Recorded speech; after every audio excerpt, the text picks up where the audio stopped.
Biarkan pukul. Kericuan terjadi saat warga menuntut Kepala Desa Barijulat, Lombok, Nusa Tenggara Barat mundur. Kepala desa yang bernama Selim diduga menyelewengkan dana desa pada sejumlah proyek.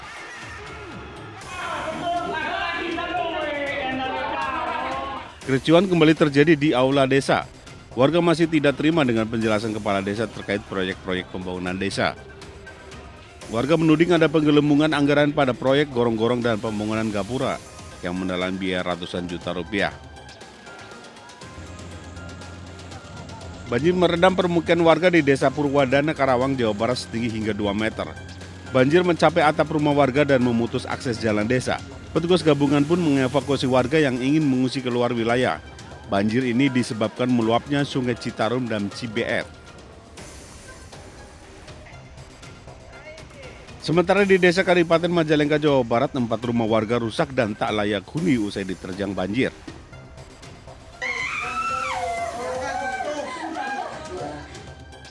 Tenaga medis di Puskesmas Watubain dan WIGT, Kabupaten Sika, Nusa Tenggara Timur, ketakutan saat akan disuntik vaksin COVID-19.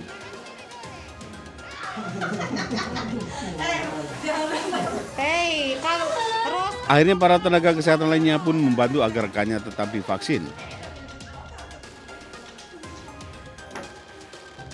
Bahkan seorang tenaga kesehatan sempat mendapat pendampingan khusus karena panik dan memiliki ketakutan dengan jarum suntik. Namun kondisinya terpulih.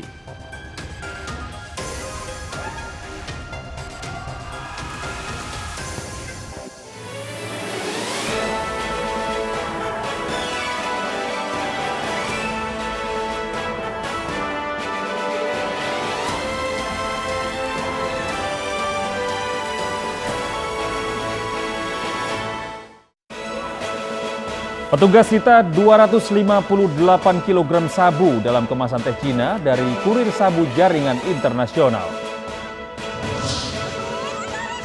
Aliran deras lahar dingin Gunung Semeru menyeret mobil di Dusun Sumbersari, Lumajang, Jawa Timur.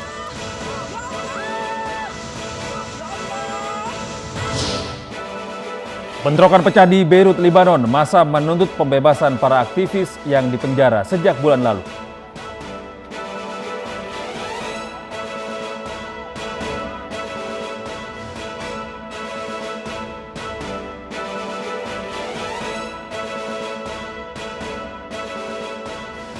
Selamat pagi pemirsa, kami hadir kembali dalam iNews Pagi melengkapi informasi Anda pagi hari ini. Ya, selain 3 berita utama tadi, kami juga akan hadirkan informasi penting lainnya. Bersama saya Gede Satria. Dan saya Fazilah Kairnisa, inilah iNews Pagi selengkapnya.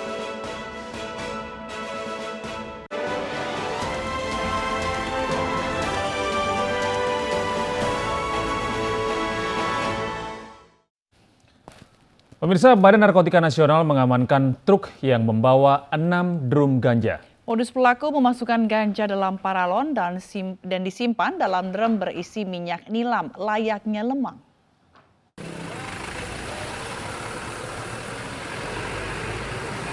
Badan Narkotika Nasional BNN Selasa kemarin mengamankan sebuah truk yang bermuatan ganja. Petugas temukan modus baru dalam pengiriman barang haram ini, yakni disamarkan dengan cara memasukkan ganja ke dalam paralon dan dengan disatukan dengan minyak nilam yang dikemas seperti lemang. Butuh waktu sekitar 2 jam untuk membongkar 6 drum dan memisahkan minyak nilam dan daun ganja. Menurut Arman Depari, Deputi Bidang Pemberantasan Narkotika, cara baru pelaku ini memang tergolong cerdas. Bahkan saat pengiriman dengan truk ekspedisi, petugas awalnya tidak curiga dengan pengiriman barang haram ini. Ganja ini dimasukkan ke dalam tabung paralon, kemudian dilem dan diisi dengan air di wadah dengan semacam drum atau gentong. Nah, satu drum berisi kurang lebih 60 paralon panjang, 60 sampai 63 paralon panjang. Kemudian di dalamnya diisi dengan ganja kering. Supir dan kernet serta barang bukti berupa 6 drum ganja dalam kemasan paralon berbentuk lemang yang jumlahnya mencapai setengah ton dibawa ke BNN Pusat untuk diperiksa lebih lanjut. Dari Bogor, Jawa Barat, Wildan Hidayat, iNews melaporkan. 3 kurir narkoba jaringan internasional diringkus tim Satres Narkoba Polres Metro Depok. Dari penangkapan ini, petugas berhasil mengamankan 258 kg sabu yang dikemas dalam kemasan teh Cina.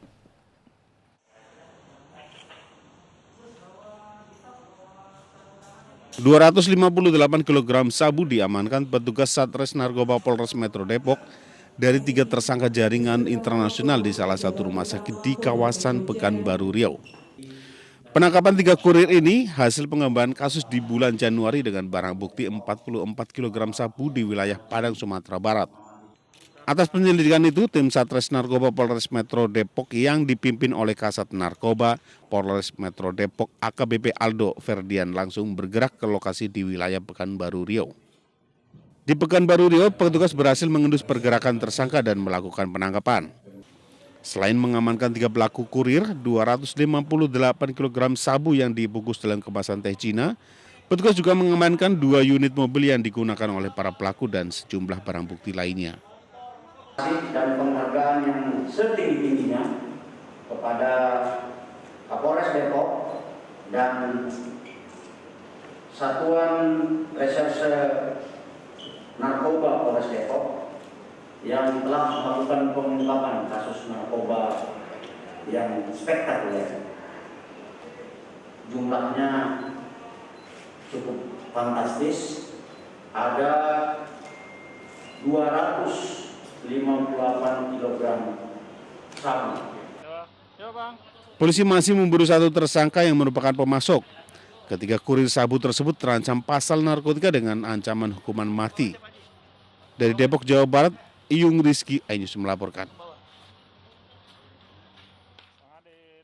Upaya melindungi anak angkatnya yang menjadi korban penganiayaan oleh ayah kandung dan neneknya malah berujung pada penganiayaan. Selain penganiayaan korban, Sofyan Jendi juga dituduh melakukan penculikan terhadap anak angkatnya sendiri.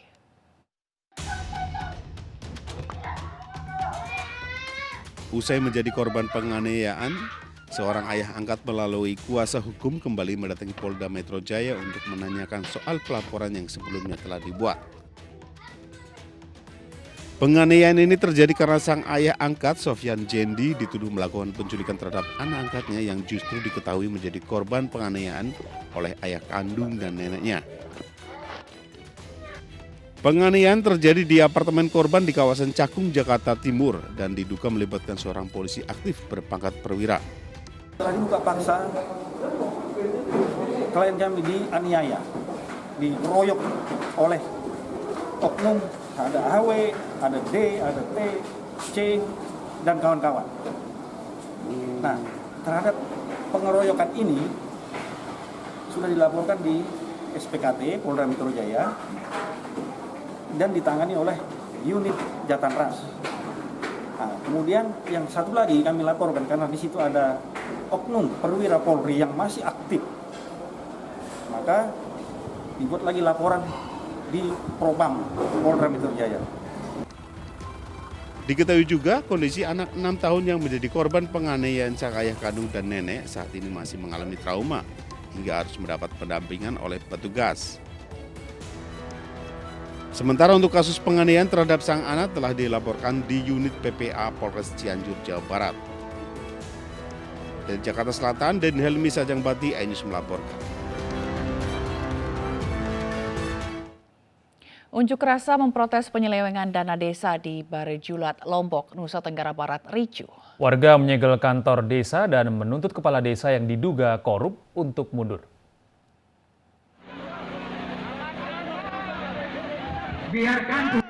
Kericuan ini terjadi saat warga menuntut kepala desa Barejulat, Lombok, Nusa Tenggara Barat untuk mundur.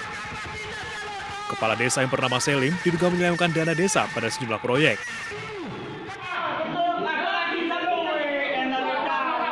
Kericuan kembali terjadi di aula desa. Warga masih tak terima dengan penjelasan kepala desa terkait dengan proyek-proyek pembangunan desa. Itu dari pembelanjaan biaya ongkos tukang segala macam dengan pengadaan barang. Bahkan dari pengadaan barang ini pun juga difiktifkan. Contohnya Karya Agung ya. UD Karya Agung itu sampai bahkan ratusan juta di situ dia belanjakan. tidak belanja di masyarakat sendiri. Ini dia Karya Agung. Ini pemilik UD. Inilah dia pemilik UD Karya Agung. Setelah dia naik, Teman-teman tadi kan dari situ, apa tanggapan Pak Kades dengan tadi? Mungkin secara singkat lah karena sampaikan seperti saat ini. Makanya itu Bagaimana yang tadi Mas? Karena ini rekan-rekan semua yang ditanyakan tadi itu pasti dilaporkan saya. Oh, berarti Pak Kades menunggu proses hukum yang berlangsung. Warga menuding ada penggelembungan anggaran pada proyek gorong-gorong dan pembangunan gapura yang menelan biaya ratusan juta rupiah. Warga menduga tanda tangan dipalsukan oleh oknum KAUR dan staf desa Barijulat.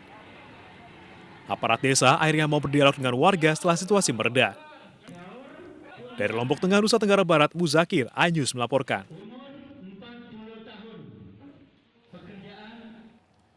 Pemirsa, bayi 13 bulan di Makassar, Sulawesi Selatan menjadi korban penganiayaan. Ironisnya, pelaku penganiayaan ini merupakan kekasih dari ibu korban.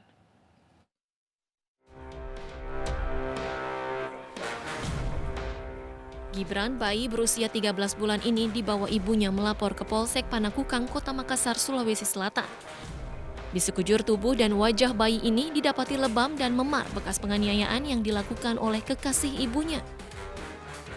Dari keterangan ibu korban, penganiayaan dipicu karena kesal pelaku yang tak tahan dengan tangisan bayi yang rewel. Pelaku tega menganiaya korban berkali-kali. Ya, berawal dari jengkel Ji. Kadang kalau tidur Ki terus nangis, merasa risih begitu. Nah, dilampiaskan lagi. Begitu Ji, ini sudah kelewatan nih. Ini pelakunya siapa? Pacarku. Polisi kini memburu pelaku yang diketahui berprofesi sebagai pengemudi ojek online. Sementara itu, bayi korban penganiayaan ini dibawa ke Rumah Sakit Bayangkara Kota Makassar untuk menjalani visum dan pengobatan. Dari Makassar, Sulawesi Selatan, Muhammad Nurboni, iNews melaporkan. Misteri tewasnya bayi 9 bulan diungkap kepolisian Polsek Teluk Betung Selatan, Bandar Lampung. Ya, balita ini dibunuh ibu kandungnya dan selingkuhan karena malu memiliki anak dari hasil hubungan gelap. Mana Pak RT Ijal? Usai sudah pelarian seorang ibu yang tega membunuh anak kandungnya yang masih berusia 9 bulan. Ia ditangkap saat bersembunyi di sebuah rumah di Desa Batu Sulu, Lampung Selatan. Polisi juga menangkap pria selingkuhan ibunya di tempat terpisah di Kelurahan Talang, Lampung Selatan. Keduanya mengakui perbuatan telah membunuh balita dengan meminumkan paksa ramuan khusus dan membekapnya hingga meregang nyawa. Pembunuhan ini sudah direncanakan keduanya untuk menutupi aib. Korban bukan anak hasil pernikahan sah dengan suaminya, melainkan darah daging dari pria selingkuhannya. Ini sudah merencanakan 2 bulan sebelumnya karena mereka sudah terindikasi masyarakat di sebelahnya, tetangga-tetangganya bahwa ada skandal perselingkuhan. Kemudian dia berencana untuk menghabisi daripada anak korban, karena anak korban ini mirip sekali dengan pelaku. Kedua pelaku kini mendekam di sel tahanan Mapolsek Teluk Betung Selatan untuk diperiksa intensif terkait perbuatan kejinya. Dari Bandar Lampung, Andres Afandi, iNews melaporkan. Nah, ini gede kasus seperti ini dan kasus sebelum-sebelumnya yang serupa ini juga sangat disayangkan ya, karena dilakukan oleh orang terdekatnya, bahkan ibunya sendiri. Betul, dan seharusnya orang-orang terdekat di sekitar lingkungan mereka ini harusnya tanggap gitu ketika mengetahui ada yang janggal dari anak-anak atau keluarga tertentu. Ini seharusnya tanggap kemudian melaporkan kepada RT, RW maupun bisa jadi ke pihak polisian, karena sedikit langkah aja bisa menyelamatkan nyawa anak-anak ini. Benar sekali. Betul, pemirsa, seorang tahanan di Polresta Balikpapan tewas dengan kondisi tubuh penuh luka. 6 anggota Satreskrim kini dalam pemeriksaan atas dugaan penganiayaan terhadap tahanan tersebut.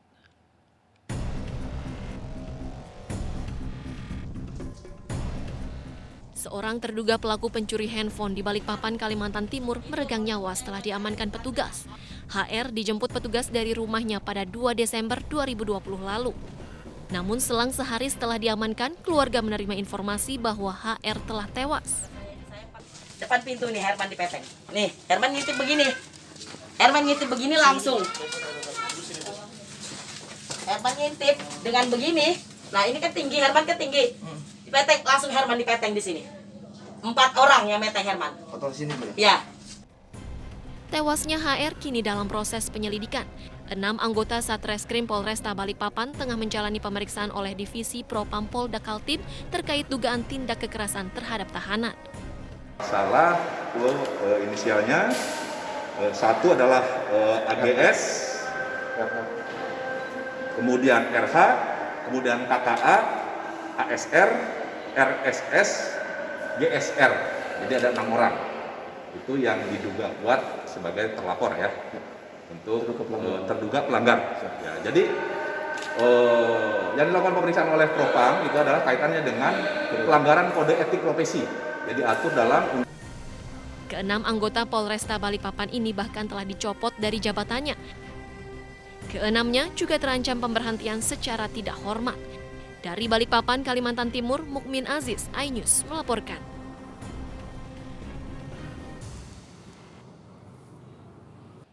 Perbaikan jalan yang ambles ruas tol Cipali di kilometer 122 ditargetkan akan selesai dalam waktu 20 hari. Selengkapnya sesaat lagi, iNews Pagi segera kembali.